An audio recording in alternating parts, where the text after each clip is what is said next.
Hey guys, I hope all is well. Midway Piper here.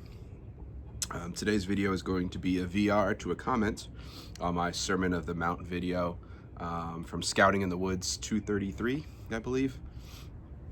So I'll get into that in just a moment. Today is day 5 of Paladin's Codger Challenge. Couple of guys have already dropped, huh? Millennial, Codger. We're gonna have to take Codger out of your name for sure now, buddy. Sorry. Pipe Up North just dropped yesterday as well. Oh man. All right, it's getting real, guys. I am staying in. Today is day 5, like I said. So I have my half-breed mixture. Again, 50% half and half and 50% HU bulk and passion. I'm actually still really enjoying this blend, so maybe that helps. I guess if you don't like your blend that you made, that'll be a problem. And in it, of course, I have my Chris Harriott Squat Rhodesian, the wonderful horn accent. Yay.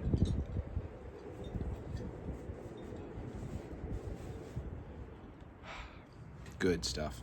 All right. One other thing to get into before I jump into the point of today's video. I also had the question in the comments before about what jars I've had luck using, since I just pretty much just use like address labels on a lot of my the ones that I make myself, and then on all my jars.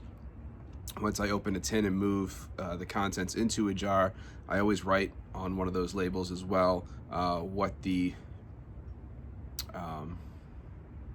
type of tobaccos are in that blend. So a lot of the ball jars especially have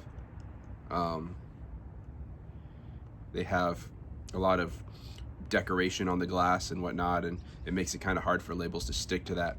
So far I found that jars made by Kerr, Kerr, they're essentially the same. They fit all the ball jar lids and all that kind of stuff. They make the wide neck and ones as well. So those seem to work the best if you're looking for a jar that's got minimal design on it. And then another one too, don't forget about the things that you're using in your kitchen. And what I mean by that is the tomato sauce that I generally buy from my grocery store. It's a store brand. And one of the reasons I buy it is because tomatoes are an acidic food. And when you get tomato sauce in a plastic container, the acid from the tomato does in fact eat at the plastic, which is one of the reasons that you get the red stains on it and they don't ever come out. So the tomato sauce that I get from my grocery store, not only is it the cheapest, it's like $1.89 a jar, but they also have it in glass. And look at that. It's a clear jar, no designs, took the label off. I do believe you can use ball jar lids on it. I just put this lid back on it right now because I don't have any use for it yet, but that's a pretty good sized jar too. This is 12-ounce jar, and you already bought it with your sauce in it. So I just threw it in the dishwasher. I took the label off, threw it in the dishwasher, and here we are. You got a new jar. And I'm willing to bet most of you guys use tomato sauce on a frequent basis. So, you know, $1.89, you get the product you bought, and then you get this bonus glass container. Fantastic deal, right? So, just thinking a little more creatively like that is also a great way to find jars. Does it bother me that they don't all look, that they're not all the same jar? Kind of, sometimes. one thing I do want to start doing is, after this challenge is done, of course, is I want to start really narrowing down the tobaccos that I enjoy and that I order. Just get some larger quantities of those and stop getting so many different varieties of stuff. I've got tons right now, tons of different varieties. And to be perfectly honest, they're okay.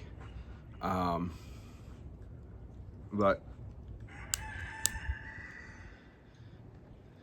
there's a couple I know I really like better than others, and so I think I'm just going to start ordering those. Of course, it's going to start raining now. If I have to pause the video and move, I'll do that.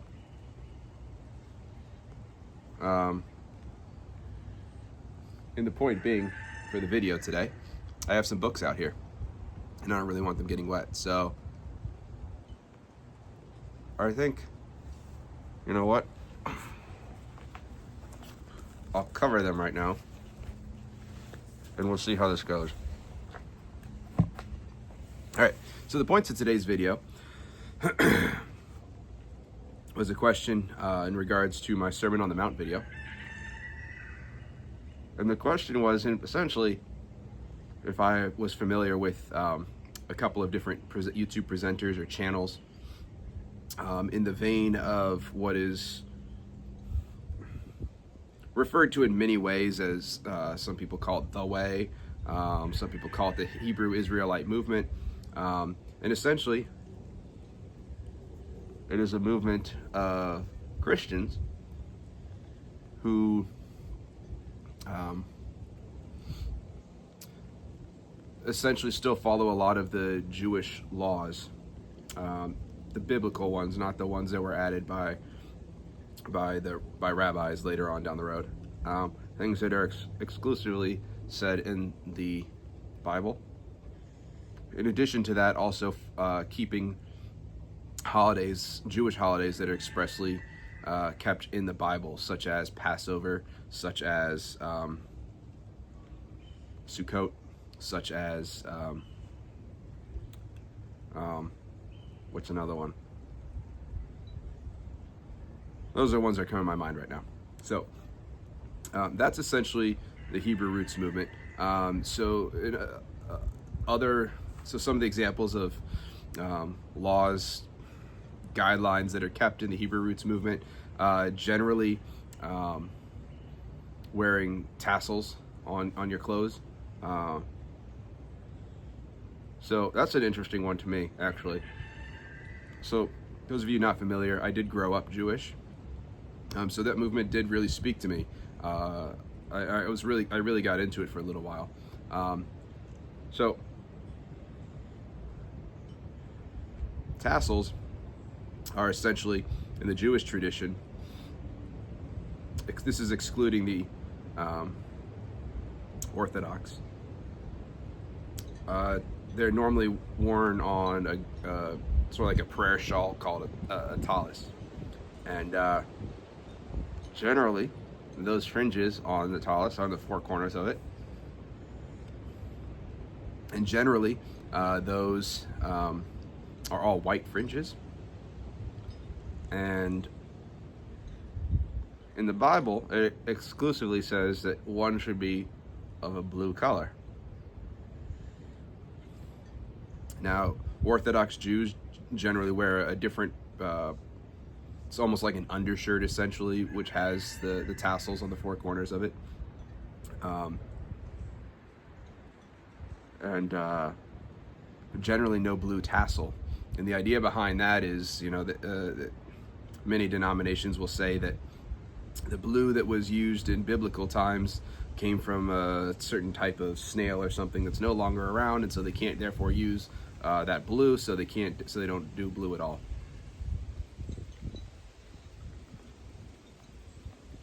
Let me just show you this real quick, and then I'm gonna get these books out of the rain.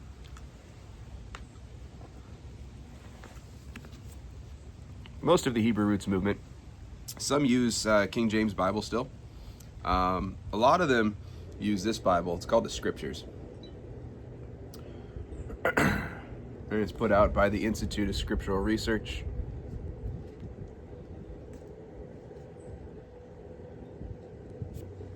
I think they're out of North Africa. And you'll see I've gone through, I've marked it up. Well, gone through, marked it up.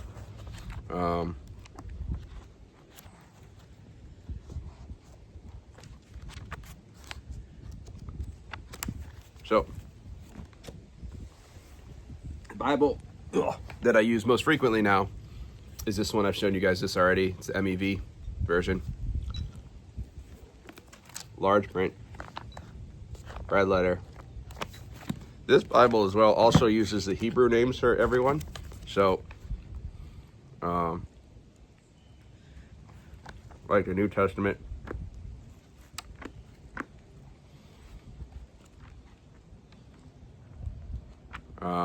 It's got English and Hebrew, but it uses the Hebrew biblical names for the people in the Bible. So instead of Moses, it's Moshe throughout the Bible.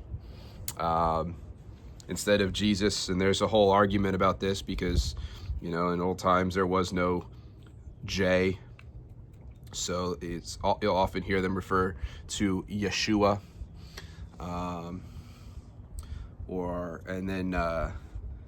Instead of saying God, they often will say Adonai, which is a Hebrew name, or Yahweh, which is sort of a English interpretation of that. So those are often some giveaways that you're discussing with somebody who is in line with the Hebrew roots movement. And a lot of from what I gather, and again, I'm not an expert at this. I'm not involved in any Hebrew roots movement groups. Not involved with the movement at all. But I've spent a couple of years off and on getting into it. The channels, the YouTube presenters, I think it's TJ from Bear Independent. There's Pastor Joe Fox of Shofar Mountain. Shofar Mountain, especially that channel, has entire sermons on it, so you can, if you want to listen to some sermons and get a better idea of what's going on with the ideas behind a lot of the Hebrew roots stuff. You've got Hebrew roots movements that wear the yarmulkes, the little skull cap things that Jewish people tend to wear, especially Orthodox, all the time. If you're not Orthodox, and when you go into a synagogue, you wear them. So if you're interested, Bear Independent, that's one channel. Shofar Mountain is another one. So yeah, those are some things to check out if you're interested in further information on the movement. Just like every denomination of Christianity, seems to be several denominations in the Hebrew roots movement as far as what things they agree on and don't agree on. Shocker, right? So why do they follow a lot of those Jewish holidays and customs? Well, because they're talked about in the Bible. And in the Old Testament, and a lot of cases for those things that are carried over and followed, it is exclusively stated in the Bible that those things are traditions that are to be done for all time, throughout your generations, is often the way it's phrased. And so the idea is our generations are still going, so keep it up. And then, of course, Jesus comes along, and even though he is the fulfillment, you are still to do many of those things of the old law because it was said to do them throughout your generations. I guess that's a good enough quick brief summary of the Hebrew roots movement. It's not necessarily a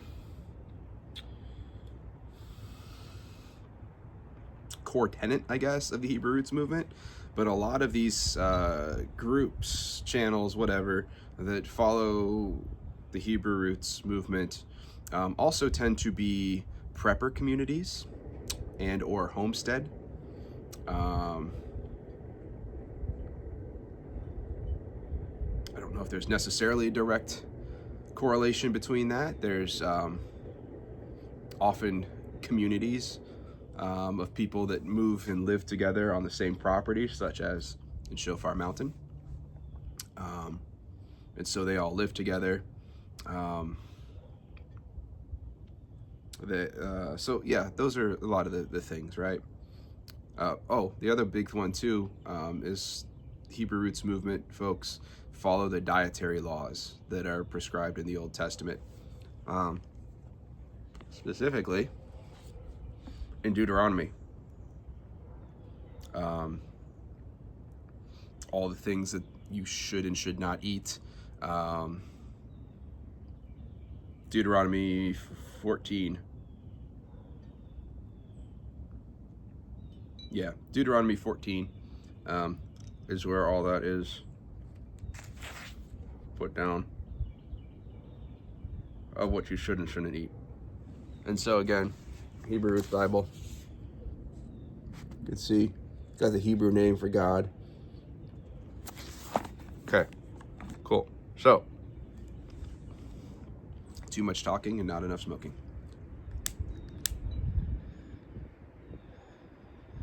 So back to the original question was, what do I think of the Hebrew Roots movement? So yes, I am familiar with it. Being raised Jewish, I felt like I had you could say it was essentially being Jewish but you accept Christ as a savior. So that really spoke to me for a while. That was actually one of the things that really got me into showing any interest in Christianity, actually. Do I still subscribe to it? No.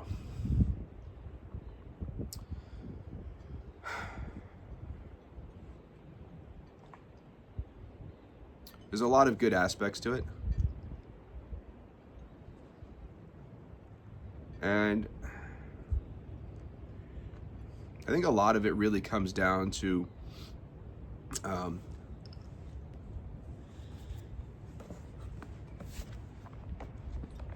hold on a second. Back to the Sermon on the Mount. Matthew 5:17, concerning the law. Do you not think that I have come to abolish the law or the prophets? I have not come to abolish, but to fulfill. So that little bit right there. For truly I say to you, until heaven and earth pass away, not one dot or mark will pass from the law until all be fulfilled. Clearly, not all has been fulfilled. And so the question then becomes, does that mean that we should still be following those rules and laws? Now,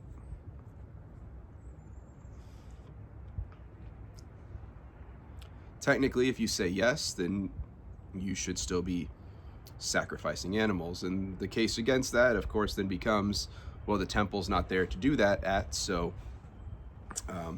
no. We can't sacrifice in that fashion, and Jesus was the final sacrifice, so that part is done away with. But everything else is still there. I don't know. If that's your thought process on it, go for it.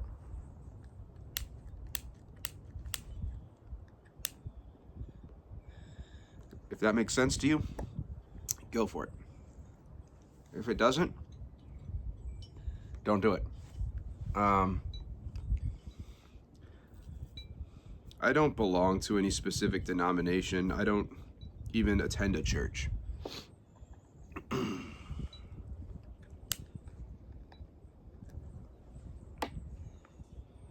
Again, I'm not trying to come off as an authority on anything.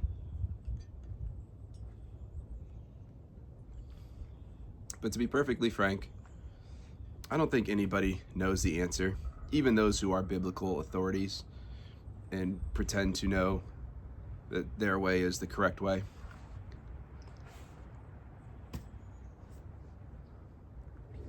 I don't see evidence that anybody knows exactly what they're doing. The Catholic Church will tell you that they are the one true church. The Orthodox Church will tell you that they're the one true church. Many Protestant denominations will tell you that both have gone astray and that they are going back to the true meaning behind Christianity. Do you get it? Nobody knows, but everybody's sure that they're correct.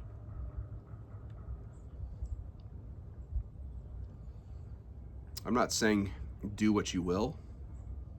I understand the draw of something like the Catholic Church, something like the Orthodox Church. They're still very old in their knowledge, having that base of knowledge.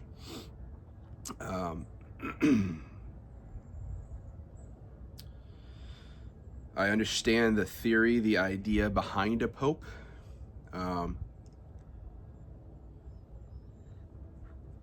But to be perfectly honest,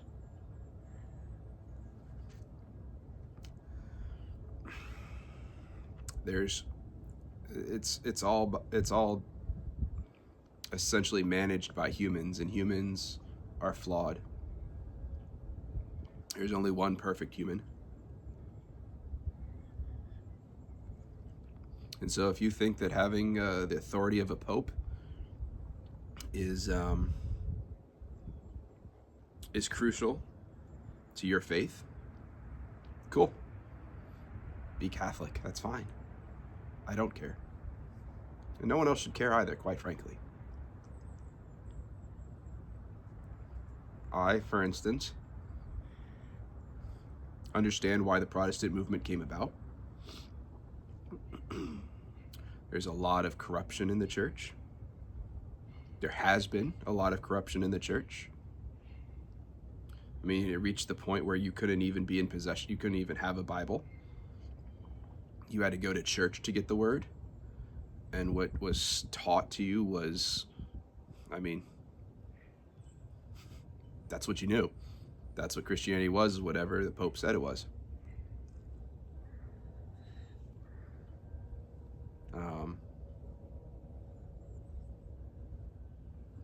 I don't agree.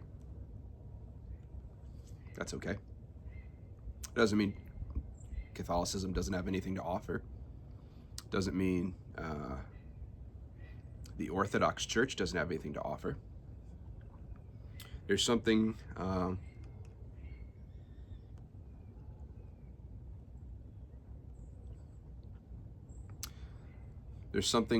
wonderful about the idea of saints, which again are very important in both Catholicism and the Orthodox Church, more so than the Protestant Church, to my understanding. Seeing more modern day examples of people who've lived a godly life, and that's great inspiration.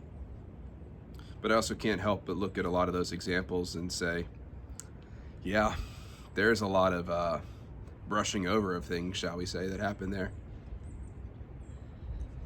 To say that this person, lived a very godly life. I mean, maybe they did, but I'm sure there's certain things that are erased from their life story that weren't so godly.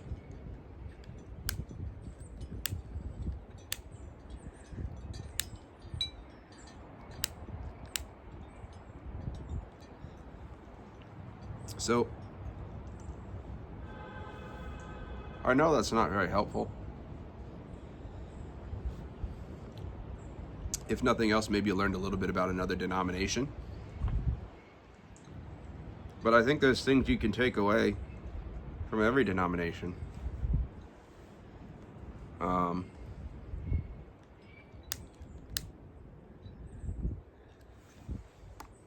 windy today. I should have brought a different lighter out. So I'm not going to pretend to know all the answers. You feel free to comment down below if you see things differently.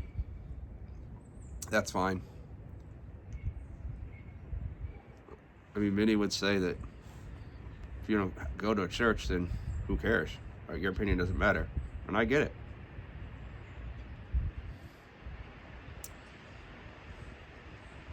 But I'm more interested in learning biblically what's expected of us.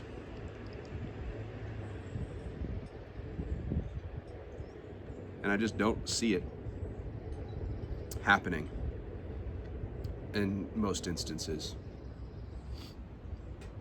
I mean, not for nothing, but some of the people that you would say are living some of the most sinful lives have tattoos, cross tattoos on them. Let's try that again. Wearing crosses on their necklaces.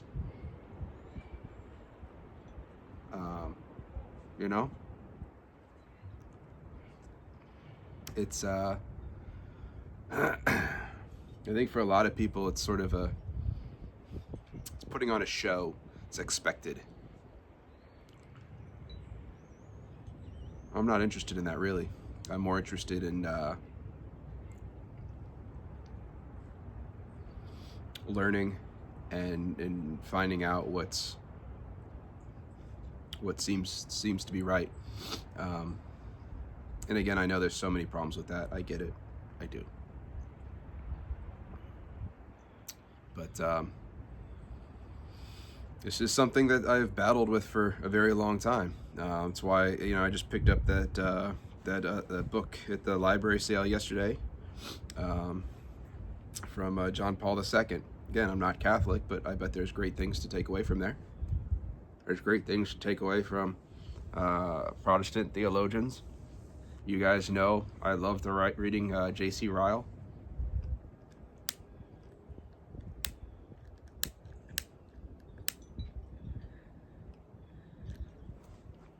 The idea of tossing away things,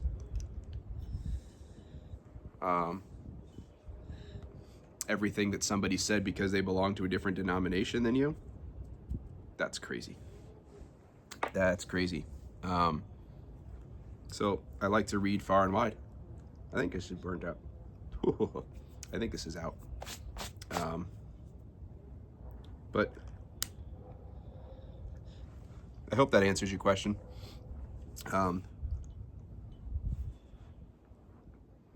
Nobody knows. So there's I probably should have looked up where this passage is, but chew on the meat, spit out the bones. I think there's lots of good things to get from different places. There are some things that are, some people knock the red letter Bibles. It's a great place to start, though, if you're trying to figure it all out. It's a great place to start. There's a lot of Christians that think everything in the Old Testament is irrelevant because, it was pre-Jesus. Okay? I don't know. I think there's value to it. Because a lot of the Old Testament, a lot of the New Testament is assuming knowledge in the Old Testament. If you just read the New Testament, you're missing tons. So that's my thoughts on it. I'm going to keep reading, keep learning, and hope to figure something out. But again, a lot of it just comes to being a good person. If you work with that, then